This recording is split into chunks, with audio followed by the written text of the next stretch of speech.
नमस्कार, मैं डॉक्टर अमित दुबे। आज गुप्त राजवंश के इतिहास को लेकर के हम लोग एक सीरीज चला रहे हैं, जिसमें आज का टॉपिक है कुमार गुप्त प्रथम की उपलब्धियां। तो उम्मीद है कि आज का ये लेक्चर आपको बेहद पसंद आएगा। तो चलते हैं और आप लोग बड़े ध्यान से इसको सुनिएगा, क्योंकि ये आपको यूपीपीसीएस से लेकर के आईएएस के एग्ज़ाम जो सिविल सर्विसेज के होते हैं उसमें वो वन लाइनर का काम करेगा। और चलते हैं, ज़्यादा समय नहीं लेते हैं। एमए और बीए वाले बच्चों के लिए लाभप्रद तो है ही। तो आगे बढ़ते हैं। मौर्य वंश के पतन के साथ ही देखिए, फिर से वही भूमिका दे रहा हूं, क्योंकि मैं जानता हूं कि यह भूमिका सब पे लागू हो सकता है। तो मौर्य वंश के पतन के बाद लंबे समय तक भारत में राजनीतिक एकता स्थापित नहीं रही। तीसरी शताब्दी के ईस्वी में 3 राजवंशों का उदय हुआ, जिसमें मध्य भारत में नागशक्ति, दक्षिण भारत में वाकाटक राजवंश, उत्तर पूर्वी भारत भाग में गुप्त राजवंश प्रमुख थे। मौर्य वंश के पतन के बाद नष्ट हुई भारतवर्ष की राजनीतिक एकता को पुनर्स्थापित करने का श्रेय इसी गुप्त राजवंश को जाता है। गुप्त साम्राज्य की नींव तीसरी शताब्दी के चौथे दशक में महाराज श्रीगुप्त के द्वारा कौशाम्बी में रखी गई। गुप्त वंश का प्रारंभिक राज्य आधुनिक उत्तर प्रदेश और बिहार के क्षेत्रों में फैला हुआ था, जिसकी राजधानी पाटलिपुत्र थी। थोड़ा सा ये गलत लिखा गया है, थोड़ा ध्यान से पढ़िएगा, पुष्पपुर थी। गुप्त साम्राज्य का वास्तविक संस्थापक महाराजा चंद्रगुप्त प्रथम को माना जाता है, लेकिन गुप्त साम्राज्य के संवर्धन और विस्तार का कार्य महाराजा समुद्रगुप्त ने किया था। गुप्त राजवंश के शासक वैष्णव धर्मावलंबी थे और यही कारण है कि उनका राज चिन्ह गरुड़ था, किंतु कुछ शासक शैव, जैन और बौद्ध धर्म को भी स्वीकार करते थे। अभिलेखों में इन्हें ब्राह्मण कुल में उत्पन्न माना जाता है, जो कि धारणी गोत्र से संबंधित माने जाते थे। आगे चलते हैं। अब बात करते हैं कुमारगुप्त की। तो कुमारगुप्त प्रथम जिनको महेंद्रादित्य के नाम से जाना जाता है, इन्होंने 415 ईस्वी से लेकर के 455 ईस्वी तक शासन किया। कुछ विद्वानों का मानना है कि इन्होंने 412 या 413 ईस्वी से लेकर के 455 तक शासन किया होगा।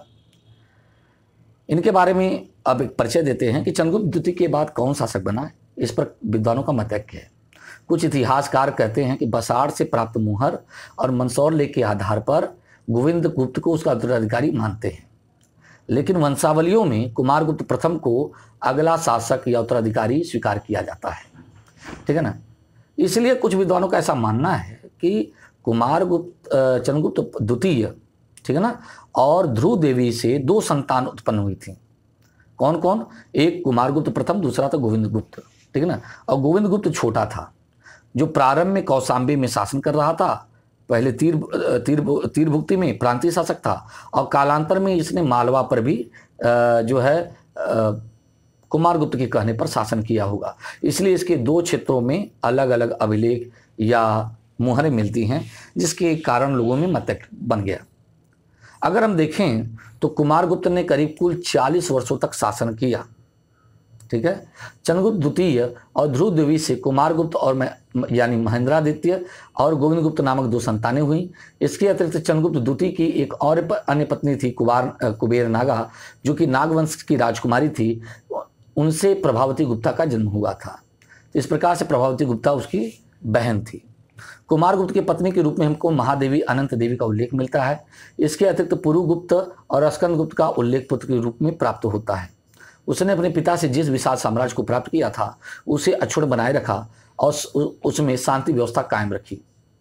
यदि हम बात करें इसकी उपाधियों की, तो महेंद्रादित्य सक्रादित्य जो है वेनसांग बताता है उसके ग्रंथ सीयूकी में।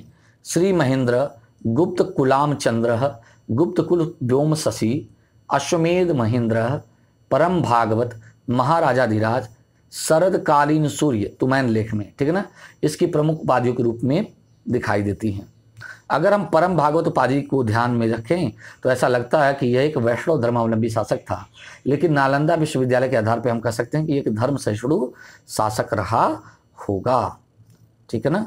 चलते हैं अगले टॉपिक पर। स्रोत की बात करें, कहाँ से जानकारी मिलती है कुमारगुप्त के बारे में, तो साहित्य की बात करूं तो चंद्रगर्भ पृच्छा, सोमदेव का कथा सरित सागर, वेनसांकृत सीयूकी। अभिलेखों की बात करें तो कुमारगुप्त प्रथम के बिलसड़ लेख, तुमैन लेख, करमदंडा लेख, धनदेह लेख, दामोदरपुर लेख, वैग्राम लेख, मनकुंवर लेख, मथुरा और सांची लेख। इसके अतिरिक्त कुमारगुप्त द्वितीय कालीन मंदसौर लेख, स्कंदगुप्त का भीतरी लेख, पुष्यमित्रों के, जिसमें पुष्यमित्रों के आक्रमण, हुणों के आक्रमण की सूचना मिलती है। सिक्कों में देखें तो पश्चिमी भारत के विशाल भूभाग से कुमारगुप्त की स्वर्ण, रजत और ताम्र मुद्राएं मिलती हैं। उसमें कई नवीन प्रकार के स्वर्ण मुद्राएं भी प्रचलित करवाई, जिसमें एक प्रकार की मुद्रा के मुख पर मयूर खिलाते हुए राजा की आकृति, पृष्ठभाग पर मयूर पर आसीन कार्तिकेय की आकृति उत्कीर्ण है। मध्य भारत में रजत सिक्कों का प्रचलन उसी के काल में हुआ था। इन मुद्राओं में गरुण के स्थान पर मयूर की आकृति का उत्कीर्णन किया गया है। चूंकि आप जानते हैं कुमारगुप्त जो नाम है एक तरह से स्कंद का नाम है, यानी भगवान कार्तिकेय का नाम है। ये मुद्राएं विविध प्रकार की हैं, अश्वमेध प्रकार, व्याघ्र निहंता प्रकार, अश्वारोही, धनुर्धारी, अप्रतीक प्रकार, खड्ग निहंता, गजारोही, कार्तिकेय विशेष रूप से उल्लेखनीय हैं। गुप्त राजवंश में सर्वाधिक अभिलेख और मुद्रा जारी करने वाले शासक के रूप में कुमारगुप्त का प्रथम का स्वीकार किया जाता है। फिर से सुन लीजिए, गुप्त राजवंश में सर्वाधिक अभिलेख और मुद्रा जारी करने वाले शासक के रूप में कुमारगुप्त प्रथम को स्वीकार किया जाता है, ठीक है ना, जिसने जारी किया था। चलते हैं आगे। कुमारगुप्त प्रथम की राजनीतिक उपलब्धियों की बात करें तो मुद्रा के आधार पर इसकी सामरिक विजय की पुष्टि होती है। उसकी किसी भी सैनिक उपलब्धि की सूचना हमें उसके लेखों और सिक्कों से नहीं मिलती। उसके कुछ सिक्कों पर व्याघ्र बल पराक्रम अर्थात व्याघ्र के समान बल और पराक्रम वाला की उपाधि अंकित मिलती है। हेमचंद्र राय चौधरी ने इस आधार पर यह प्रतिपादित किया कि कुमारगुप्त प्रथम अपने पितामह समुद्रगुप्त के समान दक्षिणी अभियान पर गया और नर्मदा नदी को पार करके व्याघ्र वाले जंगली क्षेत्रों को अपने अधीन करने का प्रयास किया। महाराष्ट्र के सतारा जिले में उसकी 1395 मुद्राएं मिलती हैं और इसकी 13 मुद्राएं एलिचपुर बरार से मिलती हैं, ठीक है ना। किंतु मात्र सिक्कों के आधार पर हम उसकी विजय का निष्कर्ष नहीं निकाल सकते। राधा कुमुद मुखर्जी ने इस प्रकार के खड्ग निहंता सिक्के के आधार पर यह एक धारणा दी कि कुमारगुप्त को गैंडा मारते दिखाया गया है, जिसके आधार पर उसकी असम विजय का निष्कर्ष निकालते हैं, ठीक है ना। क्योंकि ऐसा माना जाता है कि गैंडे जो हैं आमतौर पे असम में पाए जाते हैं। काजीरंगा उद्यान आप लोग पता होगा असम में है, ठीक है ना। तो इसके आधार पर उसकी असम विजय की सूचना की बात की जाती है, ठीक है। आगे चलते हैं। कुमारगुप्त प्रथम के अभिलेखों से पता चलता है कि उसके शासन के प्रारंभिक वर्ष तो शांतिपूर्ण रहे और व्यवस्थित ढंग से उसने शासन किया, लेकिन उसके शासन के अंतिम दिनों में पुष्यमित्र नामक जाति ने गुप्त साम्राज्य पर आक्रमण कर दिया। कुमारगुप्त के पुत्र स्कंदगुप्त के भीतरी लेख में इसी आक्रमण का उल्लेख मिलता है और इस समय पुष्यमित्रों की सैनिक शक्ति और संपत्ति बहुत अधिक थी और इस आक्रमण से गुप्त वंश की राजलक्ष्मी विचलित हो उठी थी और स्कंदगुप्त ने पूरी रात पृथ्वी पर जाकर ही बिताना पड़ा था उसे, ठीक है ना। ऐसा उल्लेख मिलता है भीतरी में। प्राचीन भारत में पुष्यमित्र नामक जाति थी। वायुपुराण और जैन कल्पसूत्र में इस जाति का हमें उल्लेख मिलता है। वे नर्मदा नदी के मुहाने के समीप मेकल में शासन करते थे। आधुनिक छत्तीसगढ़ के राज्य के आसपास वस्तुस्थिति कुछ भी हो, इतना तो स्पष्ट है कि आक्रमणकारी बुरी तरह से परास्त हुए और उन्हें समलता प्राप्त नहीं हो सकी। परंतु इस विजय की सूचना मिलने के पहले ही वृद्ध सम्राट कुमारगुप्त दिवंगत हो चुका था, ठीक है। आगे चलते हैं बेटा। आगे है अश्वमेध यज्ञ। कुमारगुप्त के सिक्कों से पता चलता है कि उसने अश्वमेध यज्ञ का अनुष्ठान किया था और अश्वमेध प्रकार के सिक्कों के मुख भाग पर यज्ञ यूप में बंधे हुए घोड़े, ठीक है ना, की आकृति और पृष्ठभाग पर श्री अश्वमेध महेंद्र मुद्रालेख अंकित है, ठीक है ना। परंतु अपनी किस महत्वपूर्ण उपलब्धि के उपलक्ष्य में कुमारगुप्त प्रथम ने इस यज्ञ का अनुष्ठान किया यह हमें ज्ञात नहीं है, लेकिन इतना अवश्य लगता है कि उसने अश्वमेध यज्ञ किया रहा होगा, ठीक है। अगर अगली बात करें, हमें इसके अभिलेखों से इसके प्रांतीय प्रशासन की सूचना मिलती है। कुमारगुप्त प्रथम के अभिलेखों में उसके अनेक पदाधिकारियों के नाम ज्ञात होते हैं। जैसे प्रांत को भुक्ति कहा जाता था और उसके प्रमुख को उपरिक कहा जाता था। ध्यान रखिएगा, भुक्ति के प्रधान को उपरिक कहा जाता था।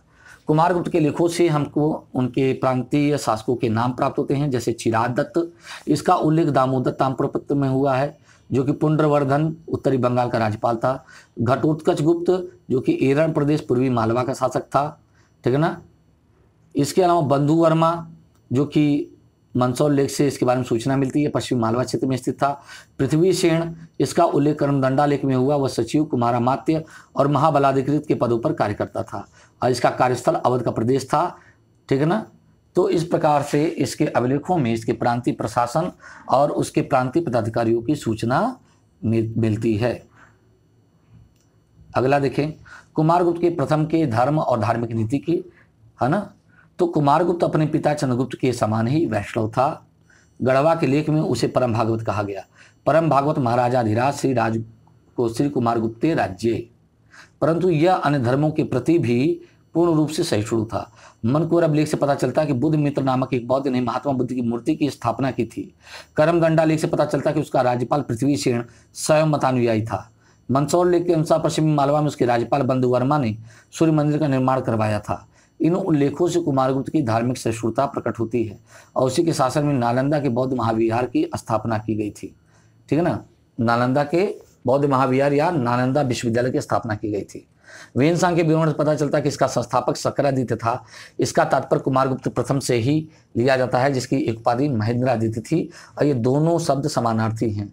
वह एक उदार शासक था जिसने अनेक संस्थाओं को ध्यान दिया था। इस प्रकार से इसकी धार्मिक नीति क्या है, एक सहिष्णु अर्थात पूर्ण रूप से एक सहिष्णु शासक के रूप में दिखाई देता है। ठीक है ना, आगे चलते हैं। मुद्रा की बात करें तो कुमारगुप्त ने अपने पूर्वजों के समान ही बहुत प्रकार की सुवर्ण और रजत मुद्राएं प्रचलित की। इसमें खड्ग निहंता, गजारोही, अश्वमेध प्रकार, व्याघ्र निहंता, कार्तिकीय प्रकार, धनुधारी प्रकार, अश्वारोही प्रकार, छत्र प्रकार, वीणावादक प्रकार, अप्रतीक प्रकार, राजदंपति प्रकार इत्यादि जैसे 14 प्रकार के स्वर्ण सिक्कों का उसने प्रचलन करवाया था। ठीक है ना, जिसमें महत्वपूर्ण है गजारोही, ये नए प्रकार का सिक्का, खड्ग निहंता, है ना, एक है आपका कार्तिकीय प्रकार, ठीक है, एक है अप्रतीक प्रकार, राजदंपति प्रकार। ठीक है ना, ये ऐसे प्रकार हैं जो कि बड़े नवीन दिखाई पड़ते हैं। ठीक है, तो पश्चिमी भारत में उसके चारिक सिक्के मिले हैं। सोने के सिक्के की तौल 125 से 129 ग्रेन तक है। ध्यान रखिएगा, इस काल के स्वर्ण मुद्राओं को दिनार कहते थे। कुमारगुप्त के विभिन्न प्रकार के सिक्कों से उसके रूप, आकृति और गुणों का पर्याप्त परिचय मिलता है।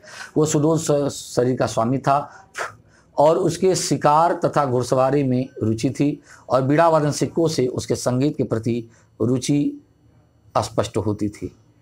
ठीक है ना, ये सिक्के हैं जिसको आपको हम दिखा सकते हैं, आप लोग इसको देख करके समझ सकते हो। ये देखो अश्वमेध प्रकार का सिक्का है। ठीक है ना, ये धनुधारी प्रकार का सिक्का है। ये अश्वारोही प्रकार का सिक्का, घोड़े पर बैठे हुए। गजारोही प्रकार का सिक्का, ये जो है आपका अप्रतीक प्रकार का सिक्का माना जाता है। ठीक है ना, ये एकदम नया है, गजारोही भी नया है। इसके अलावा जो है व्याघ्र पराक्रम, ये खड्ग निहंता प्रकार है ना, जिसमें गैंडे को वो मारते हुए दिखाई पड़ रहा है।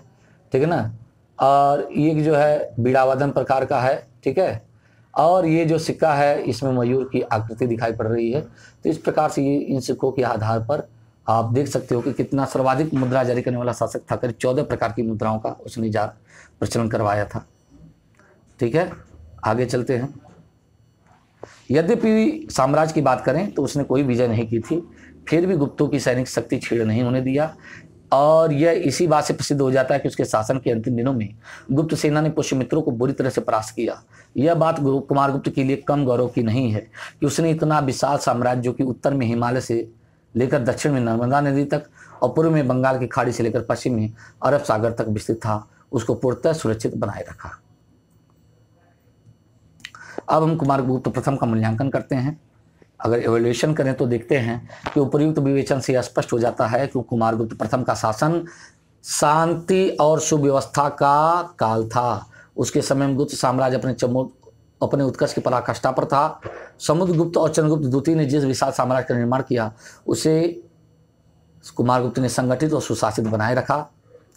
यदि हम बात करें उसके स्वर्ण सिक्कों पर उसे गुप्त कुलाम चंद्र, गुप्त कुल व्योम शशि कहा गया है, तो ये उपाधियां सर्वथा सार्थक प्रतीत होती हैं। वो अपने पिता की भांति वीर और यशस्वी शासक था। मुद्राओं पर अंकित लेख उसकी शक्ति और वैभव की सूचना देते हैं। निसंदेह उसके शासनकाल में गुप्त साम्राज्य की गरिमा सुरक्षित रही तथा कुमारगुप्त ने शांति और सुखपूर्वक राजलक्ष्मी का उपभोग किया।